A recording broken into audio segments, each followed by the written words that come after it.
ഈശ്വര ഭവാനി തള്ള. അച്ഛൻ നമുക്ക് ഈ വഴി പോണോ? നീ ആരെടാ പേടിക്കണം? ആ തള്ളനെ കണ്ട് രണ്ട് കൊടുക്കണമെന്ന് ഞാൻ നേരത്തെ ഓങ്ങി വെച്ചിരിക്കുകയാണ്. നീ വന്നാണ്. വേറെയും കൂടിയില്ലാത്ത രണ്ടെണ്ണം കൂടി ഇങ്ങോട്ട് പോയാ. നമ്മൾ അയൽക്കാരി ഭവാനി തള്ളയുടെ 16 ആയിരുന്നു. അതിന് പോയിരുന്നു. വിളിച്ചില്ലായിരുന്ന? ഓ, ചന്തയില് മീൻ വാങ്ങിക്കാൻ പോയതായിരിക്കും. അല്ല, ചന്തയില് സിനിമ കാണാൻ പോയത്.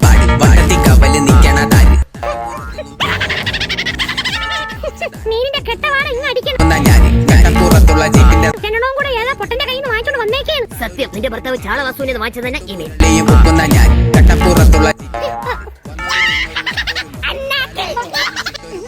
കിടന്ന് വാ പൊളക്കാതറ, നിന്റെ പല്ലിന്റെ മഞ്ഞ വട്ടം ഇങ്ങ് അടിക്കണം. ആദ്യം നീ വാട, അല്ലെങ്കിൽ സെറ്റോടെ നിന്റെ വെപ്പൂല് തറയെ പറഞ്ഞു വീഴും.